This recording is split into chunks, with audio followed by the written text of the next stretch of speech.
Boom! Welcome back to Choppers TV. It's been a long time, guys. I haven't seen y'all. I haven't spoken to y'all. I'm here doing what I gotta do. Life is life in. That's what it is. I must say that just took a break from doing some videos and stuff like that. And basically just having some me time and doing what I gotta do. You know. So right now that was gonna be the first videos in a long time, but preseason, take a break, a mental break from Manchester United because of all the foolishness of last season. Finishing 15th, losing to Spurs in the Europa finals, and I must say that like I just had to take a break from this negativity with this club. And it's still been like I thought like okay, the summer transfer window was open and then we will have do something that's because we finished 15th, so the owners and the will step up and say, you know what, yeah, we finished 15th, but let's put some money out there, let's do something. Yes, I understand there's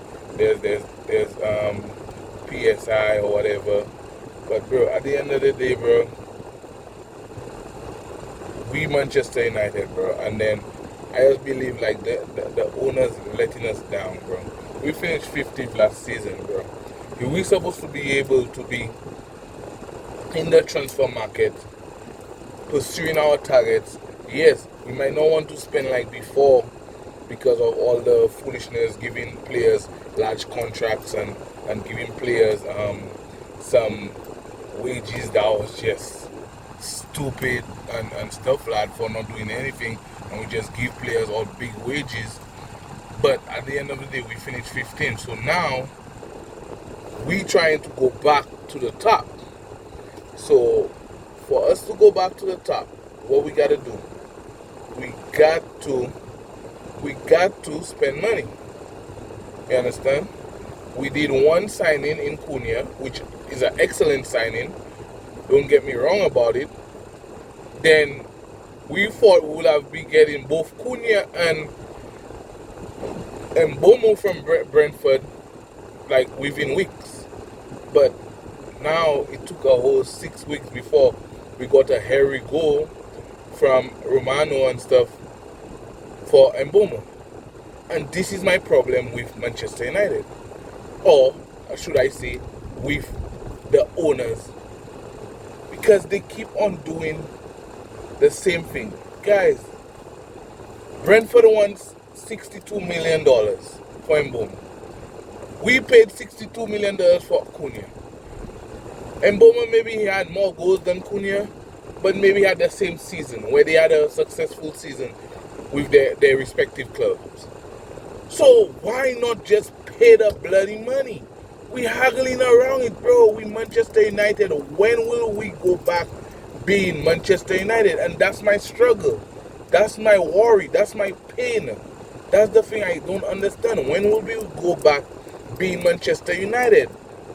You understand? We need to be the big club that we've been for past years. But I don't know when we'll get that, because we haggling around some millions when we are a big club, so-called big club, because our owners run the club badly.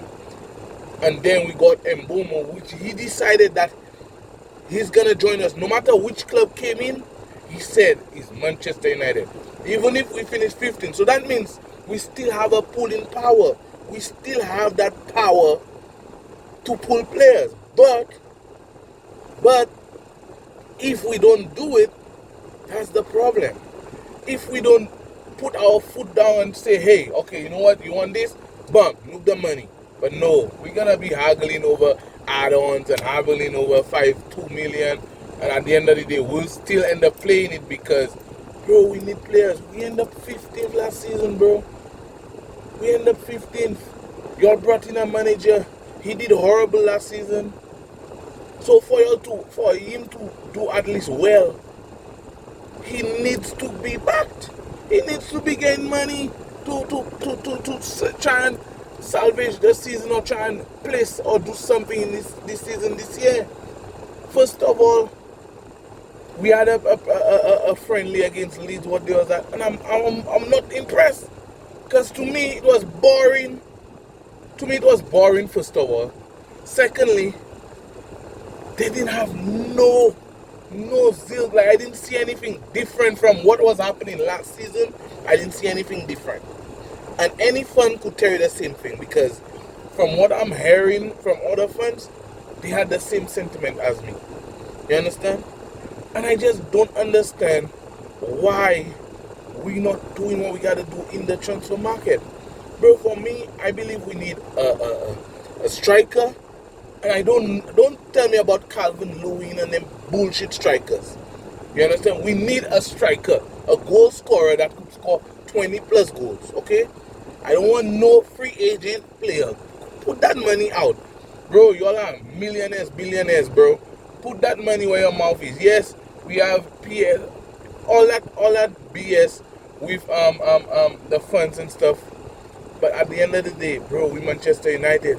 So we have that power to spend. So all what you have to do is do it. Instead of just haggling around and crying for a certain amount of money and stuff like that. Let's do it. You understand? Jim Ratcliffe talk a bunch of shit. Bro, I'm still waiting for you to be doing what you talked about. You understand? The players, bro, we still haven't sold the player yet. Yes, a good thing, Rashford is going to Barcelona. But next year, he'll still be our player. The only good thing about it is that we're not going to be paying his salary for the year. And that's a plus.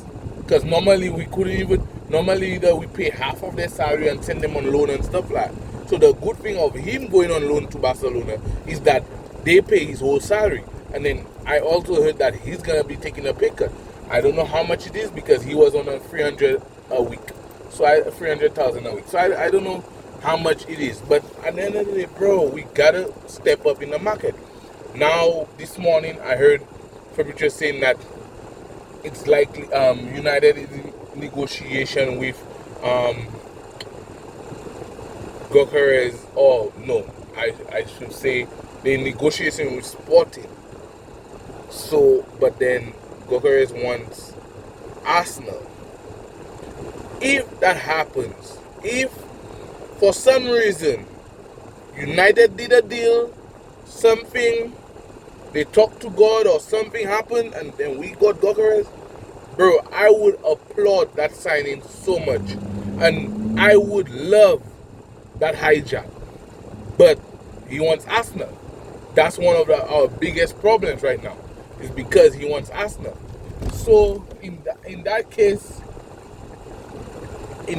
I'm like, okay, if he wants Arsenal, we don't have a choice but to wait and see what gonna happen in the market. You know, we just gotta wait and see, because if he wants Arsenal, we just gotta wait and see what's gonna happen.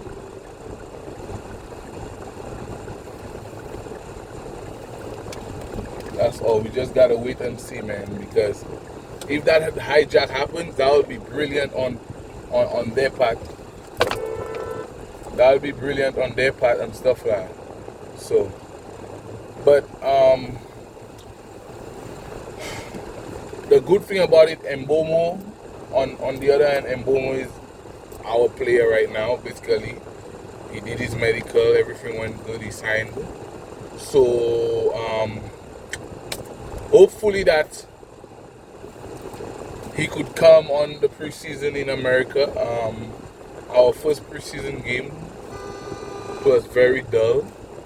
I must say it was dull. It wasn't all that. It was kind of, boring and stuff like that. It was pretty dull for sure. So hopefully something happens where we get some more players in. I would like us to at least sign a goalkeeper, because Onana is injured for 8 weeks. And also Onana isn't that keeper that we want. So, I would like us to sign another keeper. That would be brilliant.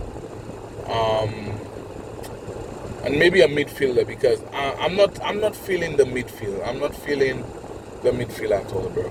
That's the same midfield that finished 15th, bro. With Casemiro, Bruno, with Meno, with Collier, with that's the same midfield that finished 15th. We need another midfielder that is like a Casemiro type midfielder, but younger and have legs to run in the midfield and stuff like that, and could hold the ball without losing it and could carry the ball. Because we have Cunha and Mboma as two tens, right? Then we have we could have Ahmad on one, and then we have Dogo on the other, and or we have Diego Leon on the other. So we building something, but we need to, in this season, we need to get a goalkeeper, a striker, and another midfielder. You understand? In this transfer window. If we got that, I would say that would be like a 7 out of 10 window. Especially if we got Gokares as a striker, that would be a 7 out of 10 window. The problem that they wouldn't have a 10 out of 10 or whatever is because they took too late to do that Mbeumo deal. Bro, they took out all the sting out of the Mbeumo deal, bro. Everybody was excited in the fan base, and they took the sting out of it, bro. And that's one of the reasons why I'm like, bro, y'all signed Mbeumo, yes, kudos to y'all, but bro, y'all took too long, bro. We all knew that he wanted Manchester United. All what you had to do was pay Brentford whatever they were asking, and that's it. And then we would have Mbeumo a long time, and then we would have been working on getting a keeper and getting a striker and whatever. You understand? Yes, we haven't gotten the signings that maybe we like sell to buy kind of signings. But at the end of the day, bro, we have the money. We could do investment. We could do installments. We could do stuff to get players in. Because at the end of the day, we need the players in. I don't care about players going out. I need the players that that's gonna be in the first team, that's gonna play. That's what I need. Because at the end of the day, we need we need that Champions League, bro. We need to be fourth, and then all the other teams are already strengthening. Arsenal have already strengthened. Man City has already strengthened. Chelsea has already strengthened. All the other small teams, even doing small businesses, have already strengthening. So we've been left behind as a big club, Manchester United. Wherever you go in the world and you say Manchester United, everyone knows what you're talking about. Everyone knows what you're talking about. That's how you know we are a big club. People that don't even know about football or soccer or whatever, they know Manchester United. Once you say Manchester United, they know that's a big club in the English Premier League. That's a big club in world football. You understand? So we have to start acting like that. You understand? I know we cannot get rid of the owners right now, but we have to start acting like a big club. We have to start acting like a big club, okay? And that's a thing to the owners. Please, we do not want to have the season we had last season. Bro, I didn't even have strength to do any videos from last season. You understand? I didn't have strength. You understand? Yes, I understand I have to do videos to, build the algorithm and build my fan base and do stuff like that. But at the end of the day, bro, sometimes it's painful to be always emotion. Because when I watch my team play, I always watch it with emotions. You understand? I watch it with emotions, and then sometimes putting myself on camera with that emotion is gonna hurt me more. You understand? And certain things I would say or didn't want to say, or so I just believe that the owners, the players need to step up this season. We need to step up. You understand? We need that Champions League spot. We need Europa League. We need something to get back to where we were, man. We need that. We need help. Especially if you have a manager, you'll say that's your young manager, that's the manager you want to build with. Bro, the games I see that we play in our first 5 games, if he doesn't get it right, he's gone. Because there's no way me and any of the Manchester United fan base would take on another season like what we had last season. So I'm telling you, the first 5 games, if Amorim doesn't win at least 3 out of 2 of them games, no, I lie, 3 out of 5, because it's the first 5, 3 out of 5, bro, Amorim will be sacked. I don't care the waffle Sir Jimmy saying or the Glazers are saying. The fan base wouldn't allow it. Wouldn't allow another season like what we had last season. So, if Amorim wants, either he bucks up or the owners buck up and back him. Because at the end of the day, we do not want to have that same season that we had last season. We do not want that. No one in the fan base, no one at Manchester United wants that. So you all need to do what you gotta do. If you gotta go hijack Gyökeres as a main striker and pay him money, or pay Sporting upfront a certain amount and then add on and it come up to 100,000, I do not give a shit. Because we've been 15th. So we pay the price for being 15th. And we pay the price for being a big club and being 15th. Because if we were not 15th, bro, Gyökeres wouldn't even consider Arsenal. And that's the truth. That is the truth. It's because we don't have Champions League to give him. He's like, he's talking for Arsenal kind of. I want to go to Arsenal. But if Manchester United and Arsenal had Champions League, tell me, you guys, tell me, where would Gyökeres end up? Where would Gyökeres end up?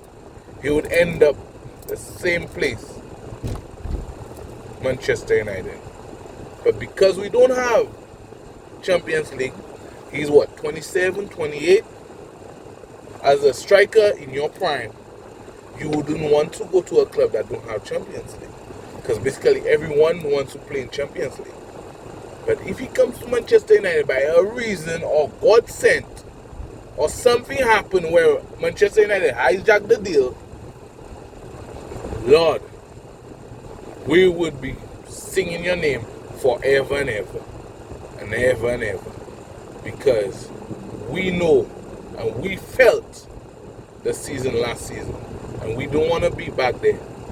None of us want to be back in the state mindset we were last season. You understand? It was horrible. It was horrible. It was outrageous. You understand? It was sackable. But what can you do when you implement a manager in the middle of the season, right?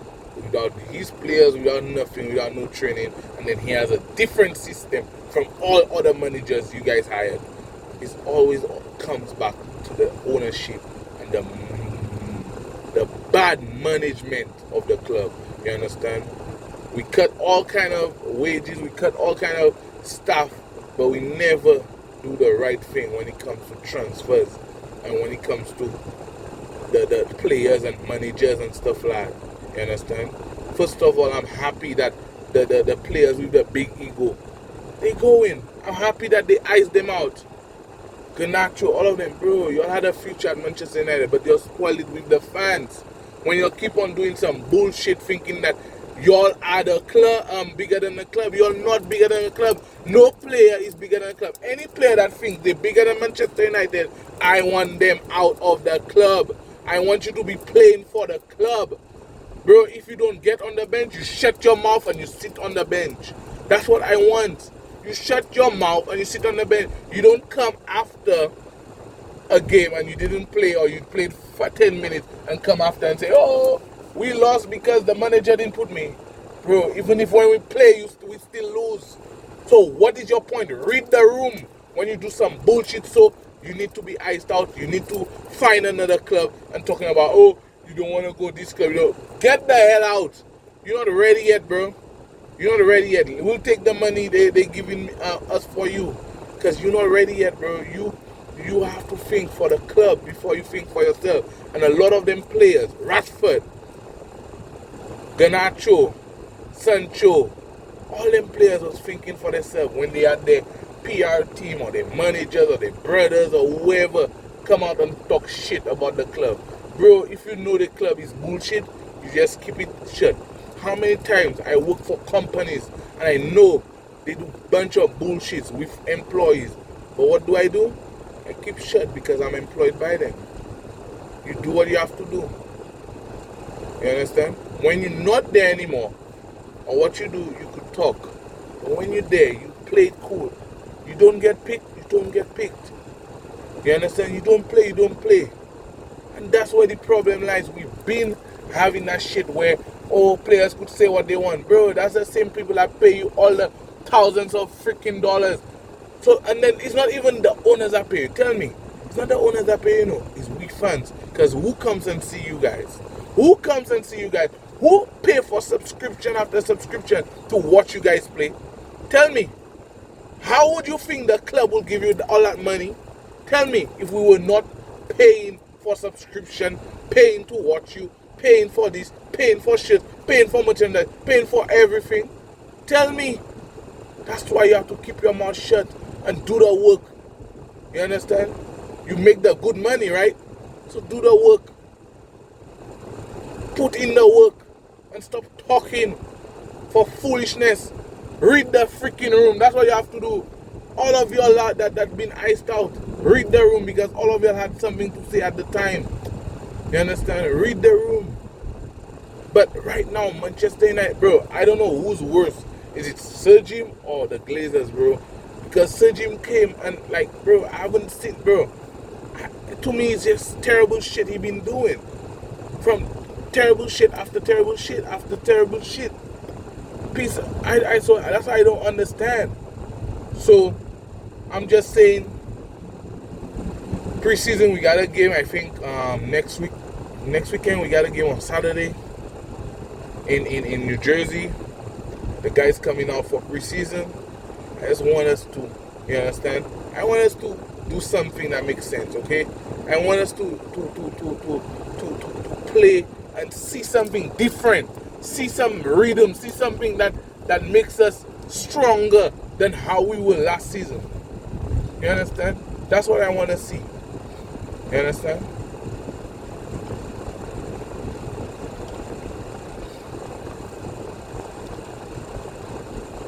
That's exactly what I want to see. But guys, just like the video, subscribe. I'm gonna try to put out some more videos time after time. I can't promise, but I'm gonna try to put out some more videos once I can, for sure. Sometimes I'm busy, sometimes it's not the, sometimes I'm mad, because sometimes after a game I'm so pissed off, like certain things I don't want to say on camera and stuff like that. So I'm gonna try, but please like, subscribe. I'm trying to reach to at least, we are 40 something. I'm trying to reach at least 100, and let's see where we could go from here. Build by brick by brick. We're gonna build. Choppers TV, okay? Choppers TV. So subscribe, like the video, share, do something. Alright, Choppers, I'm out.